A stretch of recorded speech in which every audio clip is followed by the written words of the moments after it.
Good morning.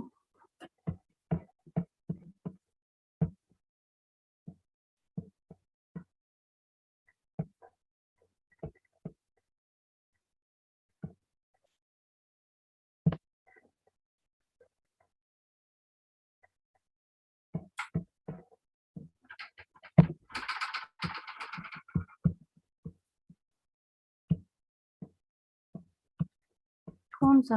अरे अरे अरे,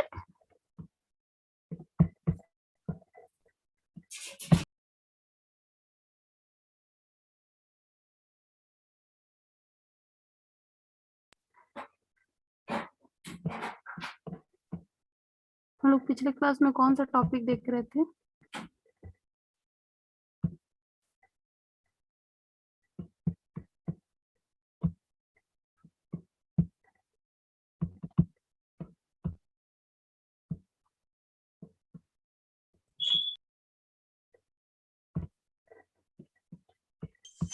Good morning, ma'am. Good morning.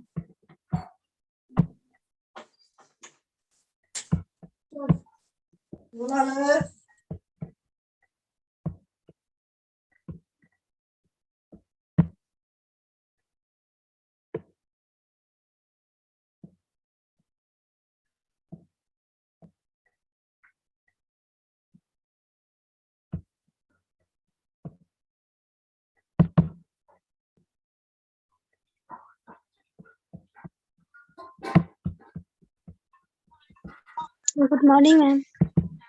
Good morning.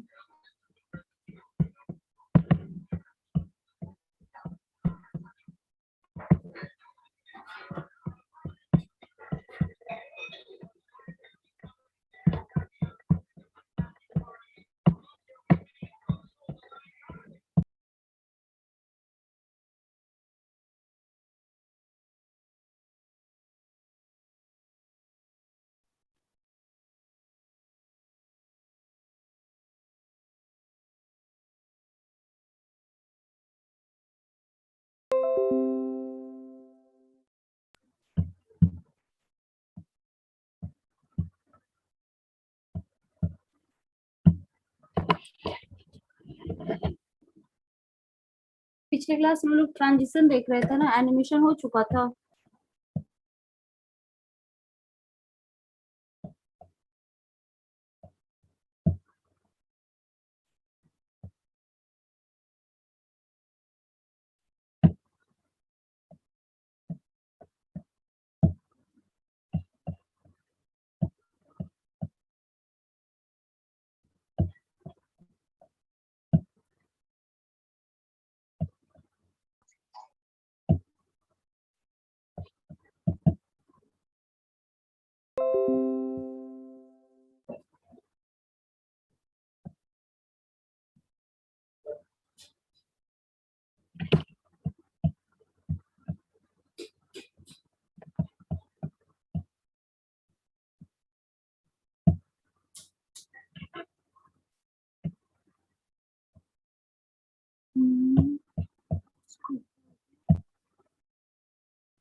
Sorry.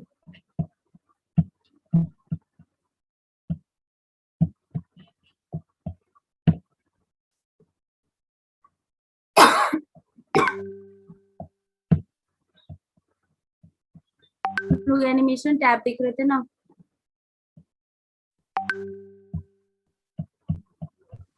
Yes, ma'am.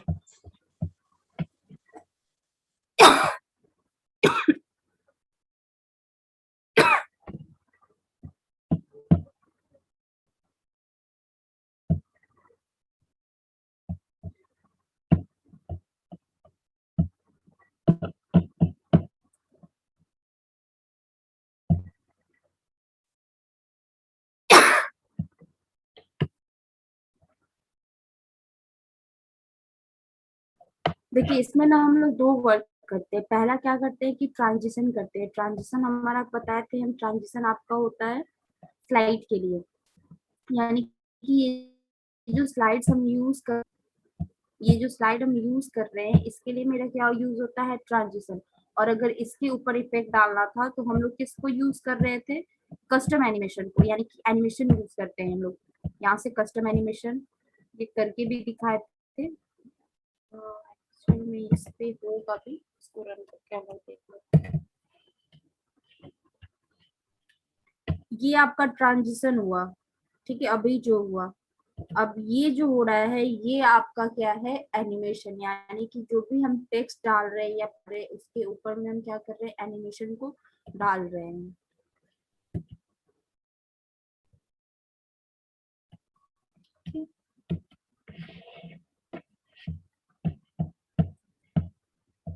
Animation में हमने देख लिया था कि एनिमेशन हम कैसे डालते हैं, उसके टाइमिंग को कैसे सेट करते हैं, आफ्टर बिफोर कैसे करते हैं, मीन्स की किस स्लाइड के बाद किस स्लाइड को रिप्रेजेंट होना है। ओके, उसके जस्ट बाद है आपका ये सारा कुछ हम लोग देख लिए थे, automatic, after, transition, speed, apply to all, transition, sound. Insert tab में हम लोग चलते हैं। इंसर्ट टैब में हम लोग पिक्चर्स, ये सारा कुछ तो इंसर्ट करना हम जानते ही हैं। नहीं, हेडर फुटर के बारे में भी बता दिए थे, हेडर फुटर हम लोग कैसे इंसर्ट करते हैं। Date and time, date and time हम डाल सकते हैं, तो डेट एंड टाइम भी जब भी क्लिक करेगा ना तो वो भी हेडर फुटर में ही खुलेगा। क्यों? क्योंकि जो डेट एंड टाइम हम लोग देते हैं हम लोग हमेशा क्या करते हैं, या तो उसको हेडर में डाल सकते हैं या तो फुटर में, लेकिन यहाँ पे सिर्फ फुटर का फैसिलिटी आपको ये प्रोवाइड करता है। डेट एंड टाइम पे हम यहाँ से क्लिक करिए तो ये सारा हाईलाइटेड हो जाएगा आपको। इसके बाद है यहाँ पर स्लाइड नंबर। स्लाइड नंबर हम नहीं रिप्रेजेंट करा रहे थे, यहाँ से कर देते हैं क्लिक। फुटर भी चाहिए हमें, डेट एंड टाइम भी चाहिए।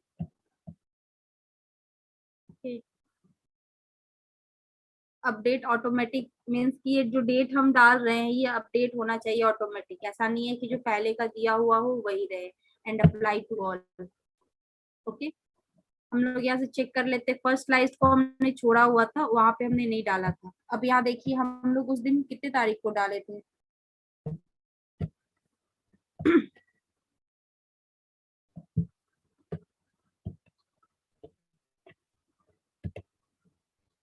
यहाँ नीचे में देखिए आज का डेट दिखा रहा है ना, और आज के डेट के साथ में यहाँ पेज नंबर भी आपका विजिबल है ना, ये दिख रहा होगा छोटा सा नीचे में। एक मिनट, इसको बोल्ड कर देते हैं तो कि यहाँ पे इस पे क्लिक किए, फॉर्मेट,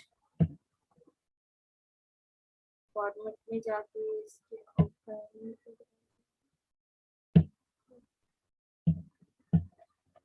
सारे जो ऑप्शन है ना, ये जो आपका सेलेक्ट हुआ है ये इस ग्रुप के लिए दिया। हमें क्या करना है, फॉन्ट के साइज को बढ़ाना है, तो होम्स ग्रुप में जाएंगे हम लोग, होम टैब में। होम टैब में जाने के बाद इसके साइज को हम क्या करेंगे, इंक्रीज करेंगे।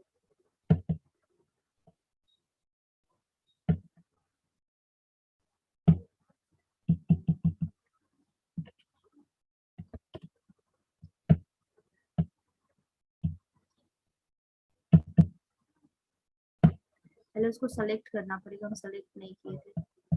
छोटा सा ना इसलिए दिख नहीं रहा है, अभी थोड़ा बड़ा हो जाएगा ना तो ये दिखेगा अच्छे से। देखिए अभी ये दिख रहा है टू। तो इसको हम लोग कैसे इसमें चेंजेस करते हैं, पहले इस पे क्लिक करेंगे, देन इसको हम सेलेक्ट करेंगे। पहले भी बताया था, कभी भी टेक्स्ट के ऊपर जब भी हम एडिटिंग करते हैं तो उस टेक्स्ट को हमें सेलेक्ट करना होता है।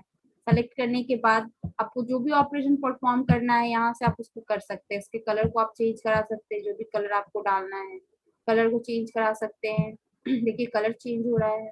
साइज को इंक्रीज करा सकते हैं, अंडरलाइन कर सकते हैं, आपको जो भी वर्क करना है आप उसको कर सकते हैं। तो सारे के हम साइज को बढ़ा देते हैं, ये थोड़ा छोटा है, दिख नहीं रहा अच्छे से।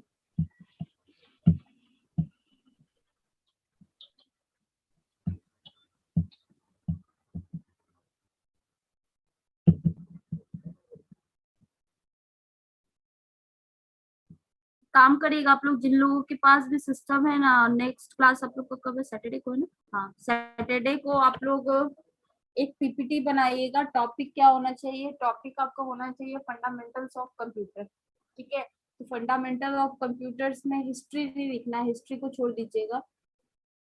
कंप्यूटर के बारे में बताना है, कंप्यूटर का ब्लॉक डायग्राम बनाना है। ब्लॉक डायग्राम बनाने के बाद जितने भी यूनिट्स उसमें यूज हो रहे हैं, यानी input unit, output unit and storage unit, ठीक है, एंड प्रोसेसिंग यूनिट, इन चारों यूनिट्स के बारे में अलग अलग बताना है, एक साथ में नहीं बताना। मीन्स कि ये जो फोर टॉपिक्स जो अगर हो गया आपका, input unit, output unit, storage unit and एक और कौन सा होता है, प्रोसेसिंग यूनिट, ठीक है, तो उसको आप लोग क्या करिएगा ना, अलग अलग स्लाइड में आप लोग उसको डालिएगा। ओके, ये काम आप लोग सैटरडे को उनको करके दिखा दीजिएगा। अगर पूरा नहीं भी होता है, इनकम्प्लीटेड भी रहता है ना, तब भी आप हमको आप लोग दिखा दीजिएगा। जो लोग भी बनाए होंगे अपना स्क्रीन शेयर करके चला करके दिखाएंगे, प्रेजेंट करेंगे यहाँ पे। ओके, सुन रहे हैं आप लोग? Yes ma'am.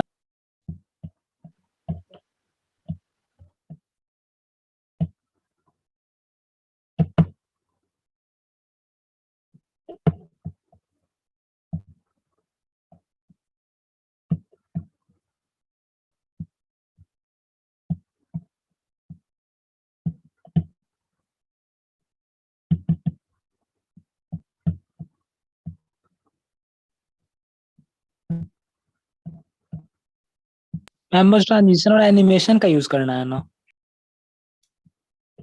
देखिए, जहां तक आपको भी हम बता चुके हैं ना, आप स्लाइड बनाइए नॉर्मल, पहले स्लाइड बना लीजिए, जो भी कंटेंट आपको डालना है सारा कंटेंट डालने के बाद, और उसके बाद आपको जो भी ट्रांजिशन एनिमेशन जिस तरीके से भी आपको बनाना है आप उसको डाल सकते हैं। ऐसा नहीं है कि सारा ट्रांजिशन उसमें यूज ही होना चाहिए या फिर सारा एनिमेशन यूज होना चाहिए। आपको जिस तरीके से अच्छा लगे कि हाँ इतना ठीक है, इतना हम रिप्रेजेंट कर सकते हैं, आप उसको बनाइएगा। हाँ, और एक चीज और, बहुत कलर्ड मत बनाइएगा। मीन्स की प्रेजेंटेशन जब भी हम लोग बनाते हैं ना, तो कुछ ऐसा बनाते हैं जो अट्रैक्टिव लगे देखने में, लेकिन इफेक्टिव भी हो उसके साथ। तो अट्रैक्टिव के साथ इफेक्टिव कैसे बना सकते हैं? अगर बहुत सारा कलर हम लोग यूज कर रहे हैं, बहुत बहुत सारे इमेजेस यूज करते हैं, जब भी हम लोग पीपीटी में इमेजेस यूज करते हैं, तो मैम आपकी आवाज कट कट के आ रही है। आवाज सेकंड।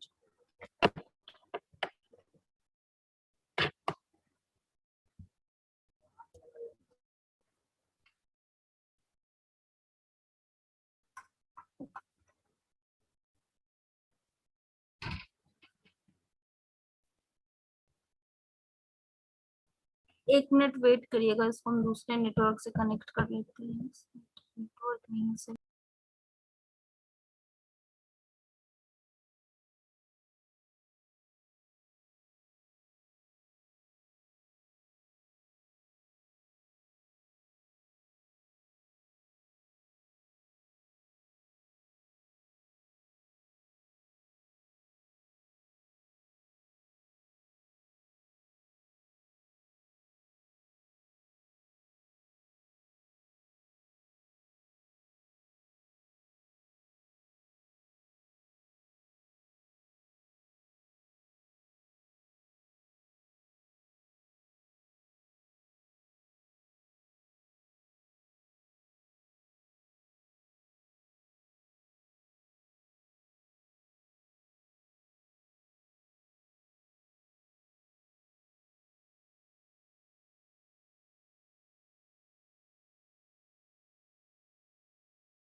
अभी ठीक आ रहा आवाज?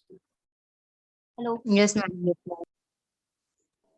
ठीक है। तो देखिए, प्रेजेंटेशन हम लोग कभी भी बनाएंगे ना, तो प्रेजेंटेशन हमेशा इस बात को आप लोग ध्यान में रख के बनाइएगा कि जो भी आप प्रेजेंटेशन बना रहे हैं वो अट्रैक्टिव के साथ साथ इफेक्टिव भी होना चाहिए। इफेक्टिव इन द सेंस कहने का क्या मतलब है कि जिसको भी आप रिप्रेजेंट कर रहे हैं, वो फर्स्ट पॉइंट मीन्स कि जैसे ही वो देखता है तो उसको हाँ समझ में आना चाहिए कि जो भी प्रेजेंटेशन बनाया गया है कुछ इसमें क्वालिटीज अच्छी रखी गई है।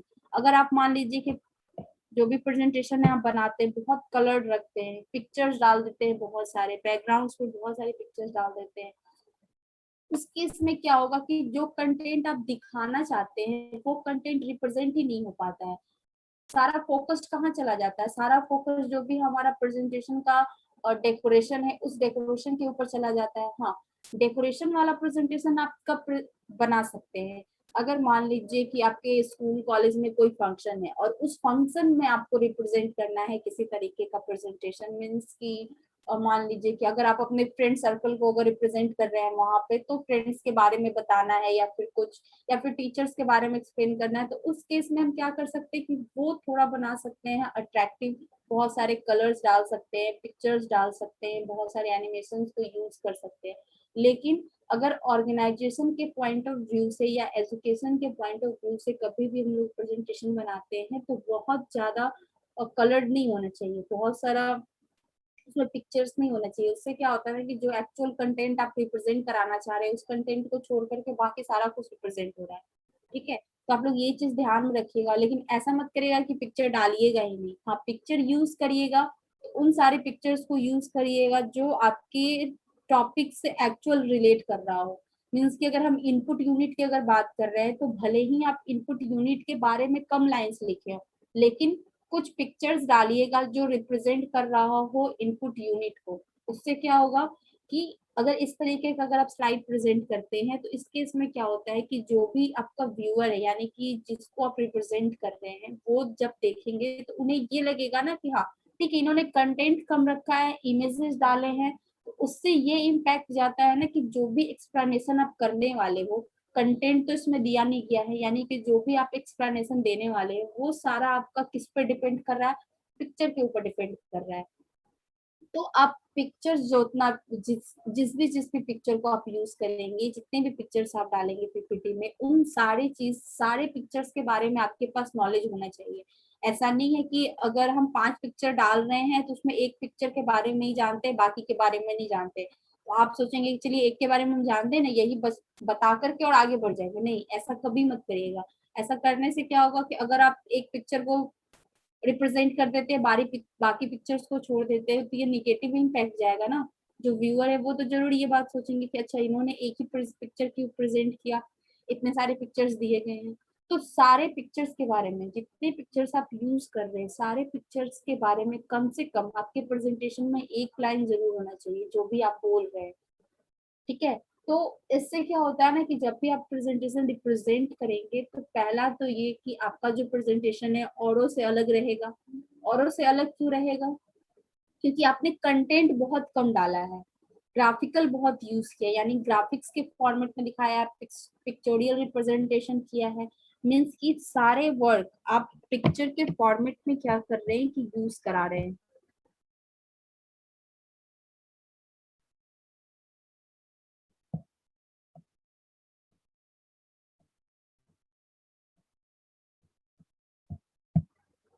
ओके, तो पीपीटी बनाने समय इन सारी बातों का आप लोग ध्यान रखिएगा। और हम जो दिए हैं कंप्यूटर फंडामेंटल्स ऑफ कंप्यूटर, आप लोग ये टॉपिक लिखिएगा और इस टॉपिक के बाद में सिर्फ यूनिट्स के बारे में बताना है कि यूनिट का फंक्शनलिटी क्या है और ये किस तरीके से वर्क करता है। ओके, कौन कौन से यूनिट है ये सारा कुछ नहीं बताना है, बहुत ज्यादा लेंदी हो जाएगा अगर ऐसा आप बनाएंगे तो पहला क्या होगा आप लोग नोट डाउन कर लीजिएगा।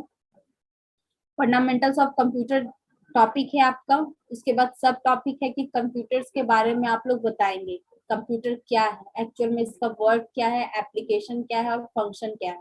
ठीक है, ये सारा कुछ बताने के बाद, नहीं पहले दीजिएगा, थोड़ा लाइन कंप्यूटर्स के बारे में बताइएगा, देन आप क्या करिएगा कंप्यूटर का ब्लॉक डायग्राम बनाएंगे।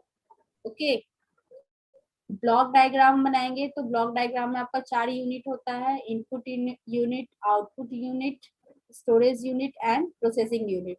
ओके, तो ये यूनिट आप एक स्लाइड में सिर्फ और सिर्फ आपका पिक्चर रहेगा। पिक्चर आप चाहें तो नेट से डाउनलोड कर सकते हैं, या फिर हम लोग वर्ड के प्रैक्टिकल क्लास में ब्लॉक डायग्राम बनाए थे कंप्यूटर सिस्टम का, आप चाहे तो उसको भी यूज कर सकते हैं या फिर नेट से भी डाउनलोड कर सकते हैं पिक्चर, ऐसा कोई दिक्कत नहीं है। नेक्स्ट स्लाइड में आप इन चारों यूनिट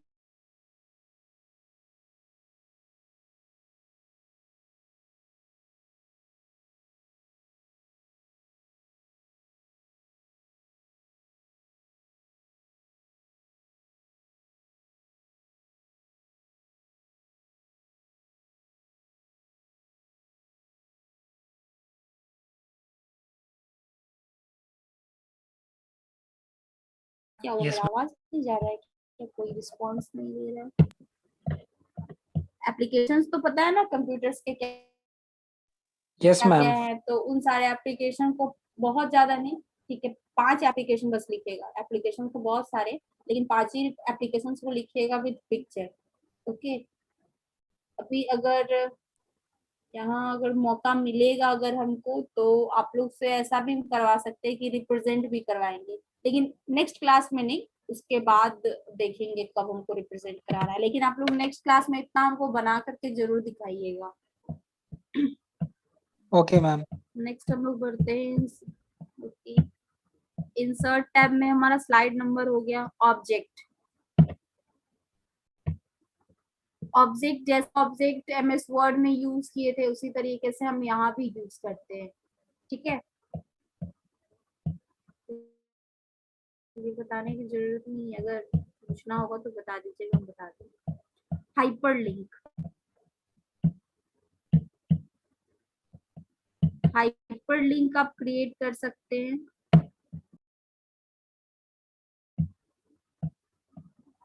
हाँ एक चीज और, ये हाइपरलिंक अभी आपको हम बता देते हैं, उसके बाद एक और चीज बताते हैं। हाइपरलिंक हम लोग कैसे क्रिएट करते हैं, जिस भी कंटेंट का हमें लिंक बनाना है उस पे हम क्या करते हैं कि पहले उसको सेलेक्ट करते हैं, देन हाइपरलिंक, और यहाँ पे आने के बाद एड्रेस देते हैं। टेक्स्ट टू डिस्प्ले तो यहाँ दिए, देन एड्रेस देते हैं। एड्रेस क्या देंगे हम कि जिस पेज को हमें खोलना है, यानी कि जैसे ही हम उस हाइपरलिंक पे क्लिक करें तो हमें हमारा कौन सा पेज ओपन होना चाहिए, ठीक है। तो इस पे हम क्या करते हैं, फंडामेंटल्स ऑफ कंप्यूटर डाल देते हैं, ये जो हमारा है, ठीक है। ये भी पीपीटी है, ओके। हाँ एक चीज और, आप यहाँ इस एड्रेस में आप के सिस्टम पे जितने भी फाइल्स है उन फाइल्स को भी यूज कर सकते हैं, न्यू डॉक्यूमेंट भी क्रिएट कर सकते हैं, या फिर आप क्या कर सकते हैं, किसी वेबसाइट का यूआरएल दे सकते हैं, यानी कि पूरे का पूरा एड्रेस वहां पर आप डाल सकते हैं। अभी देखिए ये क्या हुआ ना, हाइपरलिंक आपका क्रिएटेड हो गया है। अब इस पे हम क्या करते हैं, कंट्रोल के साथ क्लिक करते हैं।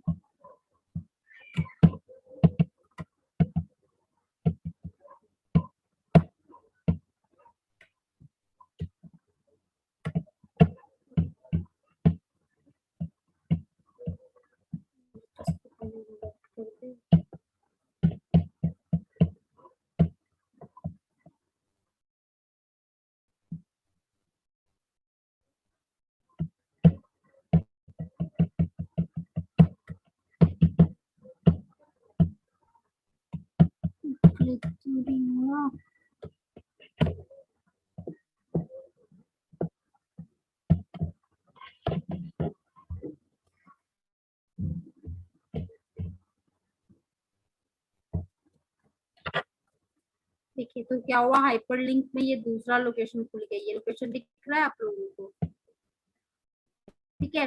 तो इस तरीका से ये आपको इसलिए हम बताए ना कि अगर आप इंटरनेट से कंटेंट को आप लिख रहे हैं, कंप्यूटर का डिफिनेशन लिख रहे हैं, यूनिट्स को लिख रहे हैं, तो आप सकते हैं ना कि रेफरेंस दे सकते हैं। जैसे कि अगर हम लोग नेट पे सर्च करते हैं, जब भी टेक्स्ट सर्च करते हैं तो उसमें आप लोग देखिए सारा टेक्स्ट तो ब्लैक रहता है, या फिर कोई कोई वर्ड्स जो रहते हैं, कुछ कुछ जो वर्ड्स रहते हैं वो क्या रहते हैं ना कि दूसरे कलर में लिखे होते हैं, तो वो दूसरा कलरिंग के कारण नहीं लिखा रहता है कि थोड़ा उसे अट्रैक्टिव दिखा रहा है, नहीं। जैसे ही आप उस पर क्लिक करिएगा ना तो आपको वो रीडायरेक्ट दूसरे पेज पे करेगा, यानी कि वो हाइपरलिंक वहां पे क्रिएट किया रहता है कि उसके बारे में आपको और जानना है, तो वहां से आप क्लिक करके क्या कर सकते हैं, उस लोकेशन पे जा सकते हैं। तो अपने प्रेजेंटेशन में भी ऐसा कुछ कर सकते हैं। अगर आपके सिस्टम में इंटरनेट कनेक्टिविटी है उस टाइम पे, तो आप इस तरीके का कंटेंट वहां रख सकते हैं, और जो भी वर्ड आप वहां यूज कर रहे हैं उस वर्ड के ऊपर आप क्या कर सकते हैं कि हाइपरलिंक क्रिएट कर सकते हैं। जैसे आपको एग्जांपल एक हम दिखा देते हैं यहाँ करके।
सर्च कर लेते हैं हम लोग, क्या यहाँ पे सकते हैं टॉपिक, मेमोरी सर्च करते हैं।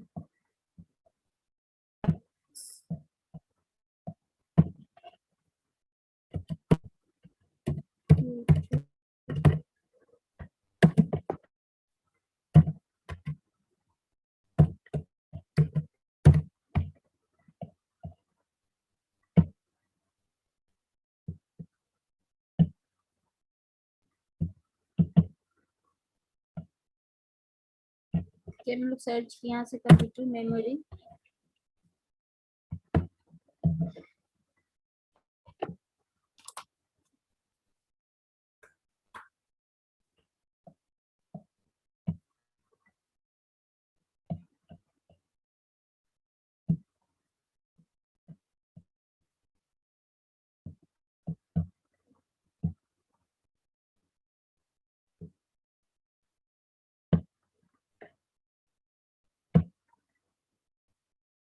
तो मैं डेफिनेशन चाहिए।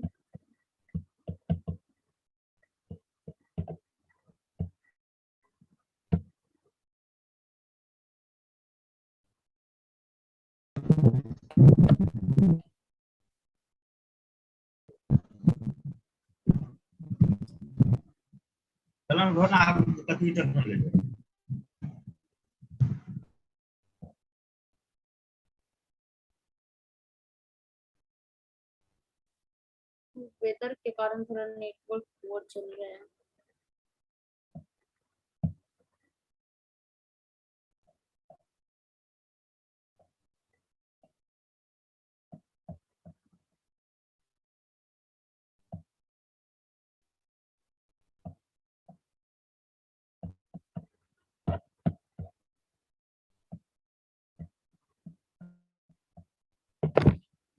वेट करेगा, पहले हम अटेंडेंस ले लेते हैं, नहीं तो फिर क्लास।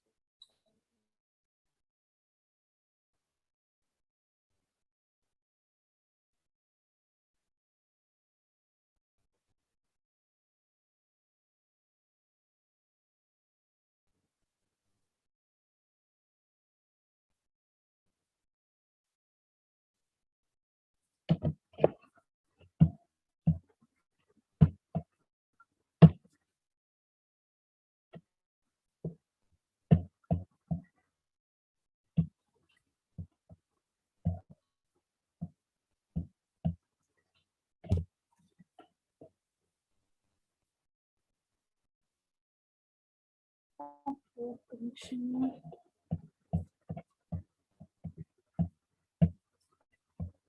हाँ तो देखिए ये आपका यूआरएल कहलाता है। यहाँ पर जो एड्रेस बार पे यहाँ जो एड है, तो हम क्या करते हैं ना, इसको कॉपी कर लेते हैं, क्लिक किए देन कॉपी। ओके, अब हम क्या करेंगे कि जैसे कि हमारा ये जो पीपीटी है, स्टॉप कर देते हैं इसको, से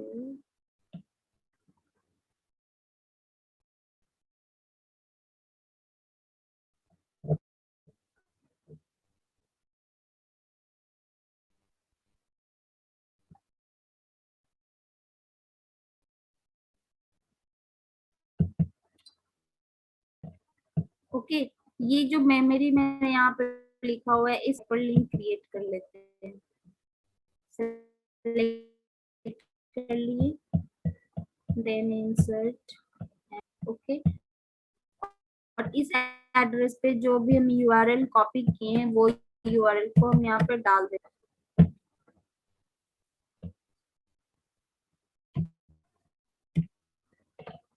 अब इसको हम क्या करते हैं कि ओपन करा लेते हैं, ओपन हाइपरलिंक।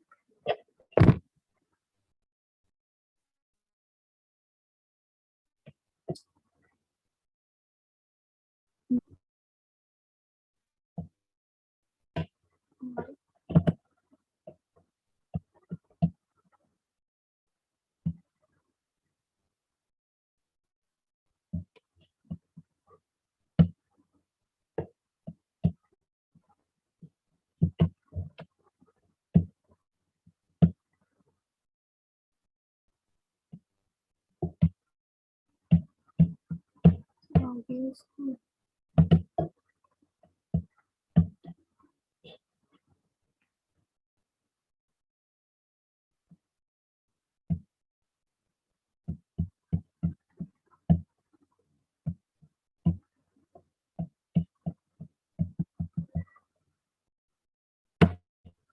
यहाँ पे ये ले नहीं रहा, लेकिन हम लोग किसी तरीके से क्या करते हैं, इसको हम लोग यहाँ पे पेस्ट करते हैं।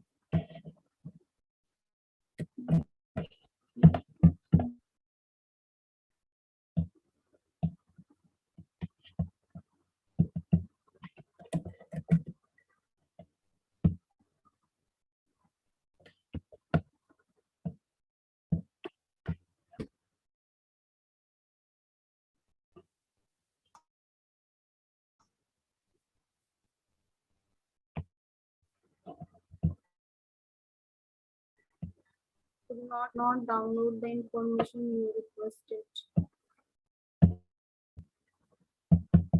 आप लोग इसको करके देखिएगा, ये इसी तरीके से होता है, हो जाता है, लेकिन ये भी पता नहीं क्यों नहीं हो रहा है, इसको मुझे लगता है कुछ प्रॉब्लम है इसका, क्योंकि हाइपर लिंक भी कंट्रोल और क्लिक के साथ नहीं हो पा रहा है, तो इसका सेटिंग हम बाद में करके देखेंगे।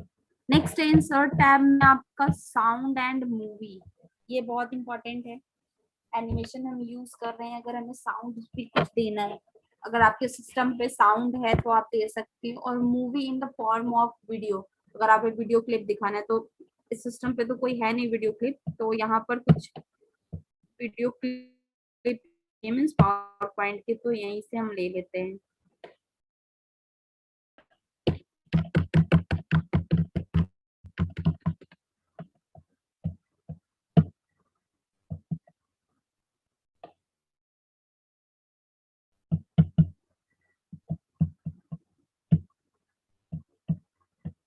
इसको भी हम इसको यहाँ पे प्लेस करा देते हैं।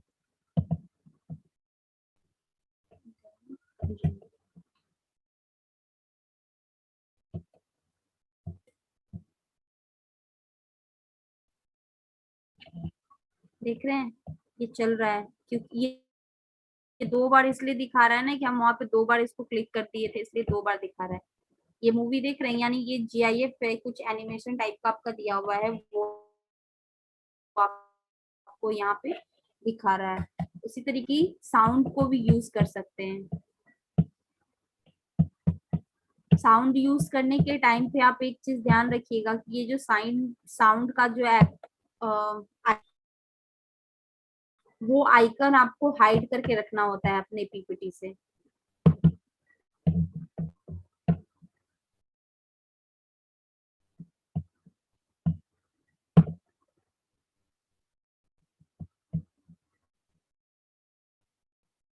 ये पूछ रहा है how do you want the sound to start in the slide show. आप कब चाहते हैं, ऑटोमेटिक चाहते हैं या व्हेन यू क्लिक, जब आप क्लिक करते हैं तो हमें ऑटोमेटिक चाहिए। ओके, ये देखिए एक छोटा सा साउंड का आइकन यहाँ पे बना हुआ है, ये रहा आपका आइकन। तो इस आइकन को क्या होता है ना कि स्लाइड से आपको हाइड करना होता है, मीन्स कि रन टाइम में आपको नहीं दिखना चाहिए। जैसे कि अभी इसको हम रन कराएंगे बिना हाइड किए हुए, तो आपको ये दिखेगा, आपके स्लाइड पे दिखेगा। हम क्या चाहते हैं ना कि नहीं, मेरे स्लाइड पे ये नहीं दिखना चाहिए। देखिए दिख रहा है,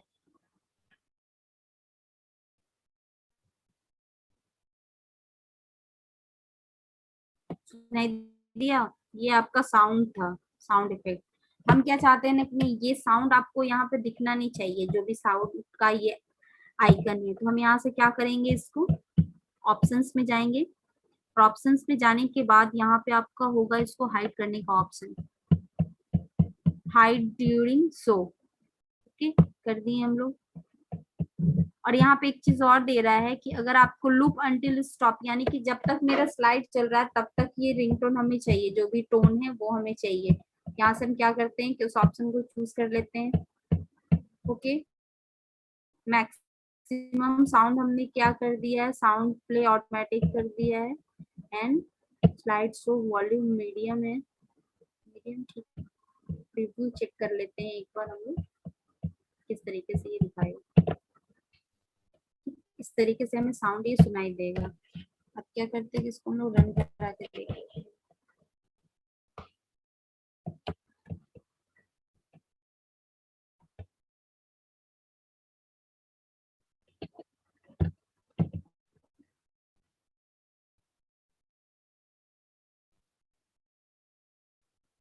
ठीक है, जब तक कि इस स्लाइड को हम आगे नहीं बढ़ाएंगे तब तक वो ट्यून क्या होगा, मेरा चलता रहेगा।